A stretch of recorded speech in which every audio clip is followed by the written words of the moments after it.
Welcome to the I-29 Moo U Dairy podcast. I-29 Moo University is a consortium of land-grant universities in Minnesota, Iowa, South Dakota, and Nebraska. This podcast covers timely news, information, and research for today's dairy industry. On today's podcast, we are discussing the Coronavirus Food Assistance Program. I'm Kim Clark, Nebraska Extension Dairy Educator. Joining me today is Fred Hall, Iowa State University Dairy Extension Specialist in Northwest Iowa. Greetings, Kim. It's fun to be part of this first I-29 podcast. Well, thanks for joining us, Fred. And also joining us is Jim Salfer, Regional Dairy Extension Educator at the University of Minnesota. Hi, Kim and Fred. It's fun with this COVID lockdown. Now we're all remotely, so we're, like many people, are sitting in front of our computers.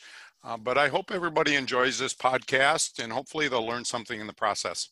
So I mentioned that we are talking about the Coronavirus Food Assistance Program. Fred, you've done a lot of research on this program. Kind of give us a summary of what this program is and how it helps dairy producers. Well, this is one of those programs that just, has got all the moving pieces kind of under one shed. Still a lot of clarifications coming about. We do know that because it is a federal program, it's going to be applied to through your local FSA office. Then sign up will begin on the 26th of May. So, producers need to at least kind of be aware of it. It's kind of unique. It's coming from two funding pathways. The CARES Act will be your primary funder, about $9.5 billion.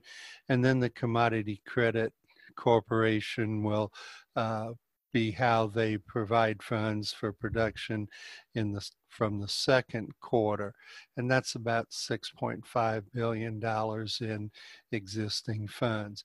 It's interesting to note that it's just focused on the first two quarters of 2020, and I don't know if that leaves the door open for another application at the end of the year, or third quarter or fourth quarter, but it does have a focus to it.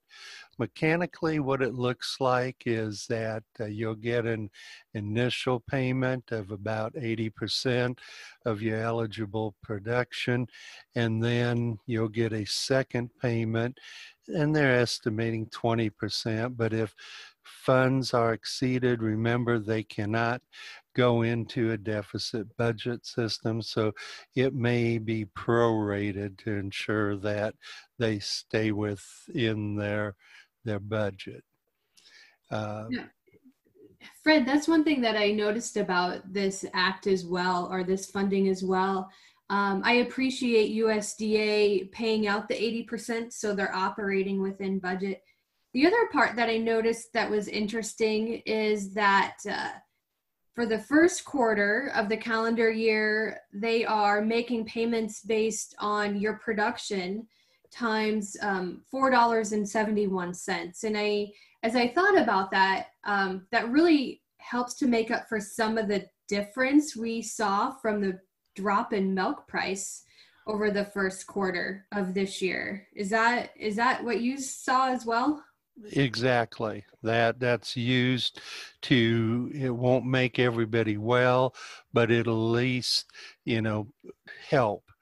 The other thing is these payments, that they're going to move right along. I've not always seen our federal system move this fast, but they are saying at this point that, you could see some checks going out shortly after the first. So, if they can make it happen.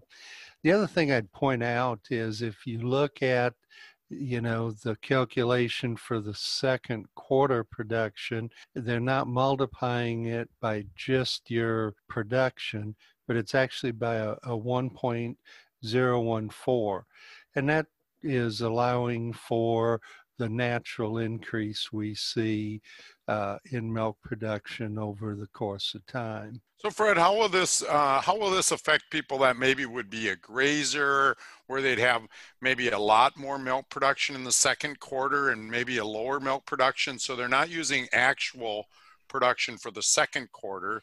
They're using actual production for the first quarter and then a multiplication factor for the second quarter? Yeah, and what they're doing is allowing for on trend, as we look over a calendar year, we get into spring flush, so there's more milk produced, and that 1.014 figure is what they're using. It does create an interesting question for grazers or seasonal dairies, that their first quarter production can be practically zero. And I have not had a good explanation on how that's going to be resolved.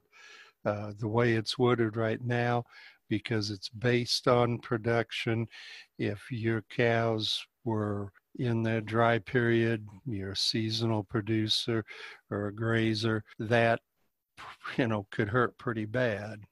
I know, Fred, some of the questions I've got from producers, and as you mentioned earlier, this is really a moving target.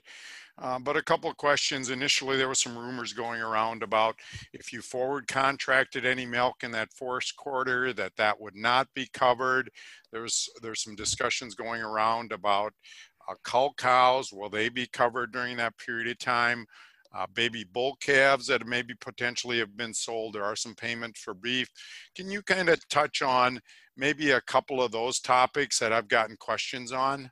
Yeah, early on in the discussion, they were saying that contracted milk would not be eligible. And in the clarification we had beginning of the week, they said no forward contracting milk enrolled in RDP or DMC are going to be eligible. So that I don't think will be a problem. Now, when we start talking on the beef side of things, we've got to remember that, you will be eligible as a farmer probably on several different categories. If you produce corn and sell it, you can look at that. Beans, you can look at that. Asparagus, you can look at that. And milk. So be thinking that sole proprietor, you have $250,000 limitation. So if your milk is your big commodity, you need to look at that first. And if you have room between the payment and the cap, then start looking at your dairy beef or your cull calves. The clarification said that cull calves will be able to be included on the beef side. So there was no mention of bob calves or your small calves. At this point, I don't know the answer to that. It's one of those we'll let you know as soon as we find out. The other thing, since most farms are mom and pop and that's how they file, it's $250 payment limitation. But if there's multiple partners or an LLC, you can each have $250,000 up to a total for the entity of $750,000. If you've got 15 partners in a large dairy, you can get $750,000, and that's where it's capped. I've got another question, and maybe Kim would know the answer to this, or Fred. A lot of our farmers, and it relates to the cropping issue or the corn, a lot of our corn inventory on farms is corn silage. Technically, they sell that to the dairy, not probably to the market, or farms that may have corn or high moisture corn and be feeding that over that period of time. Is any of that eligible, or is that just the cost of doing business of your dairy farm? Let me try to address that. As I read the actual cost-benefit analysis, what they're saying is the product that is sold in final form. So if you're selling steers to your buyer, that's in final form. If you're selling milk to the co-op, that's in final form. And selling silage to be consumed by cows, to make milk, or selling silage to your feed yard to make steers grow, that's not final form. So as I read it, I don't believe that your forage that you're feeding is eligible. I'm really impressed with how quickly the government is moving on all of this to combine a couple of acts together and provide funding back to our dairy producers. That's pretty significant. We started out the beginning of the year going into some great milk prices with projections of increases throughout the year. And then very quickly that rug was pulled out from under everyone's feet, and basically overnight took a $5 to $6 reduction in milk price. You know, it's interesting, when we were making recommendations or working with producers, I think all of us here were saying, you know, you look forward in 2020 and there may not be a lot of payments on your dairy margin coverage. You know, even some of the months with RDP really wasn't showing a lot of benefit. Times can change pretty fast, you know. It really makes us understand that it's insurance.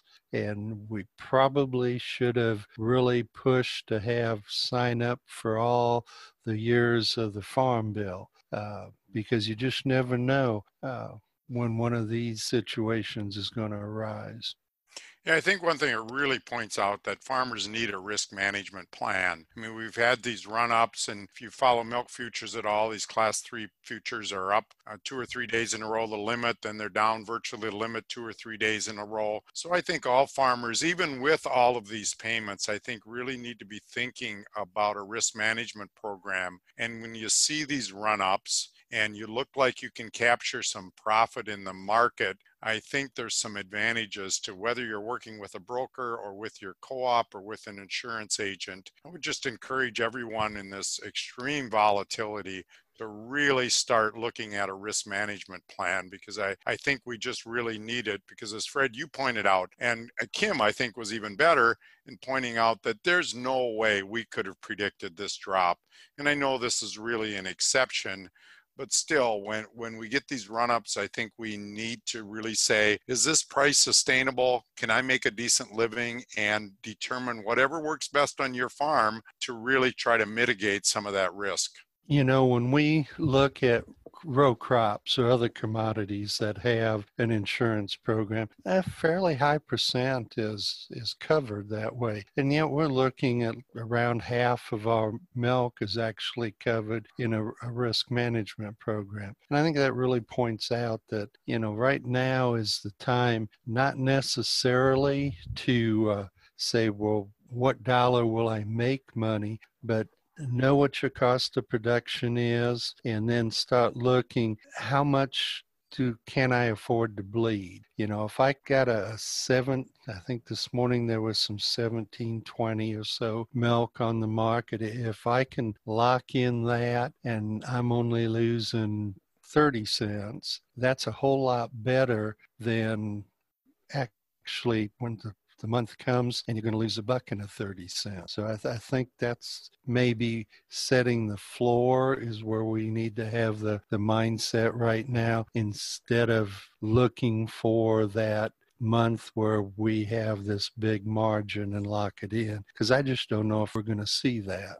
Does that make sense? Yeah, it does to me. I'm a dairy farmer. Looking into this program, looking into this funding that is going to be opening up the end of this month, do we expect funding to run out? Do we expect the budget to be depleted rapidly? Well, I think I'd want to be first in line at my county office. You know, we just don't know what the response is going to be. We assume that, you know, these billions of dollars will make the coverage available to people that want it. But that last statement, when they said it may be less, depending upon the final payment there, if they run out of money, I'd want to be in the front of that line rather than the back of it.